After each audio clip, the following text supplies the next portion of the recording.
দেখো বন্ধুরা, আমি কি বানিয়েছি। আমি বানাইনি, শুধুমাত্র সাজিয়েছি, বানিয়েছে আমার কর্তামশাই। তোমরা দেখে বুঝতে পারছো ওইটা একটি নৌকা। নৌকাটি দিয়ে কি করব আজকে সেটাই তোমাদের সাথে শেয়ার করব। নমস্কার বন্ধুরা, আবারও চলে এলাম আরও একটি নিউ ব্লগ তোমাদের সাথে শেয়ার করতে।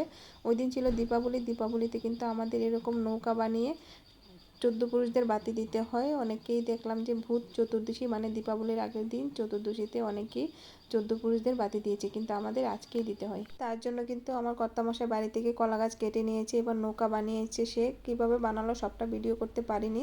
যাই হোক, দেখো কত গাঁদা ফুল রয়েছে বাড়িতে। এই গাঁদা ফুলগুলো দিয়ে কিন্তু আজকে নৌকাটি আমি সাজিয়ে দিব। যখন নৌকাটি সাজানো হয় তখন দেখতে ভীষণ ভালো লাগে, আর নদীতে ভাসার সময় পুরো আলোকিত হয়ে থাকে। দেখো বাড়ি থেকেই কতগুলো ফুল নিয়ে নিলাম, একটু লম্বা লম্বাভাবেই নিলাম যাতে নৌকাটি ভালো করে সাজাতে পারি।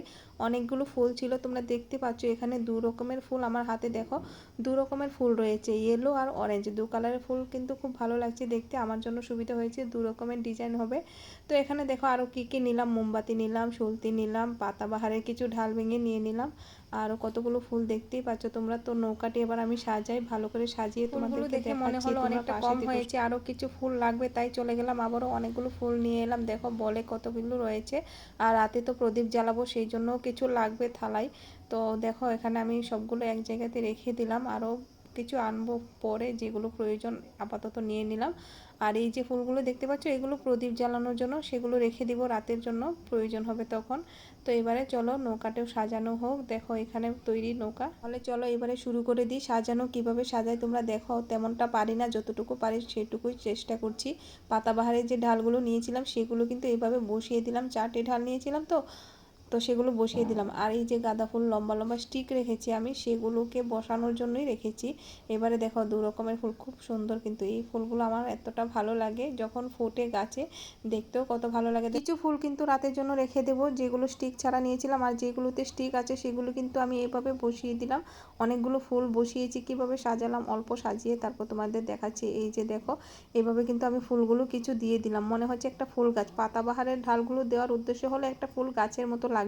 আর এই যে আমি পেন দিয়ে কিছু ফুটো করে নিলাম এখানে, মানে এগুলোতে মোমবাতি বসানো হবে। এখানে 7টা, দুই সাইডে 7টা 7টা করে 14টা হবে। তো 14 পুরুষদের জন্য বাতি ওইদিকে দেখো 7টা দিলাম, এবার এই সাইডেও দিতে হবে 7টা, তাহলে 14টা। আর এই যে উপরটা দেখতে পাচ্ছ ডিজাইন করে কেটে রেখেছে, সেখানে কিন্তু সলতে দিয়ে দেওয়া হবে।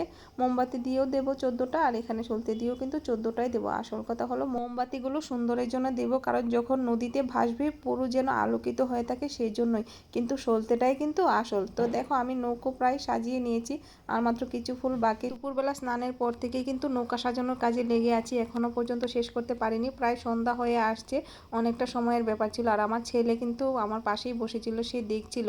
তো দেখো এভাবে দিচ্ছিলাম সাজাতে সাজাতে, আর পারছিলাম না আমি একা একা। তারপর কর্তামশাই এসে কিছু হেল্প করে দিয়েছে। নৌকা সাজানো কিন্তু কমপ্লিট। এবারে তোমরা দেখে বলো কেমন সাজিয়েছি, কেমন লাগছে। বাড়িতে কিন্তু গাঁদা ফুল আরও অনেক আছে, দিলে পারতাম, কিন্তু বেশি ফুল হলে আবার ভালো লাগবে না। পাতা আর ফুলে মিলে বেশ ভালো লাগছে অল্প কিছু। তো কেমন সাজিয়েছি বলো। সাজানোর চক্করে কিন্তু আমার দুপুরবেলা খাওয়া হয়নি, সকালবেলা চা টিফিন করেছিলাম মাত্র, আর সারাদিন খাওয়া হয়নি। দুপুরে খাওয়ার কথা, তো স্নান সেরে যে বসলাম আর খাওয়ার সুযোগ পাইনি, এটা নিয়ে বসে আছি। ভালো করে সাজাতে চেয়েছিলাম, তবু এতটা পারি হোক, যেটুকু সাজালাম মন থেকে সাজালাম। পূর্বপুরুষরা খুশি হয়ে একটু আশীর্বাদ করলেই হবে, তাতেই সন্তুষ্ট। আর একটা নিয়ম কিন্তু রয়েছে, নৌকা ভাসানোর সময় কিন্তু আমরা যেতে পারবো না, বাড়ির পুরুষরাই যাবে নৌকা ভাসাতে।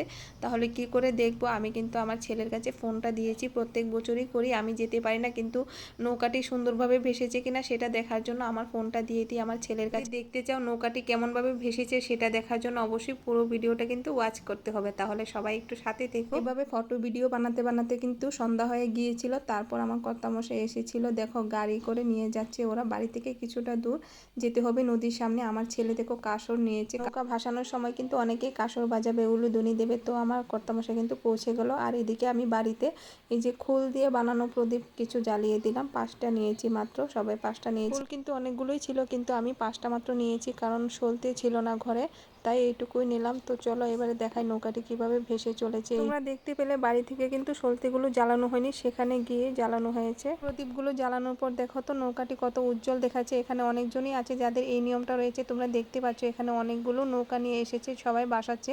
কিন্তু আমার মনে হচ্ছে যেটা আমাদের নৌকাটাই মনে হয় সবচাইতে বড় এখানে, যারা যারা নিয়ে গেছে।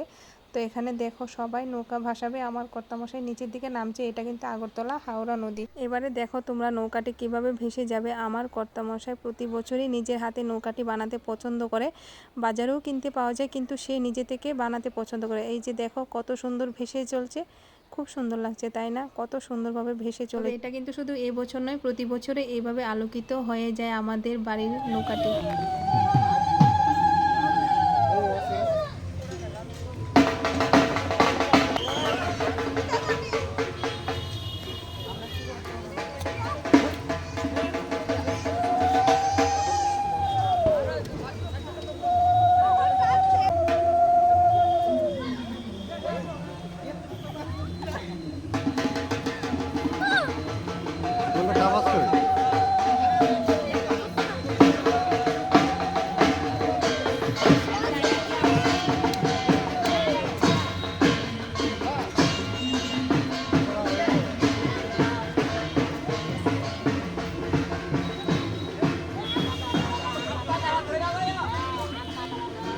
এবারে দেখলে তো কত সুন্দরভাবে ভেসে চলেছে আমাদের বাড়ির বানানো নৌকাটি।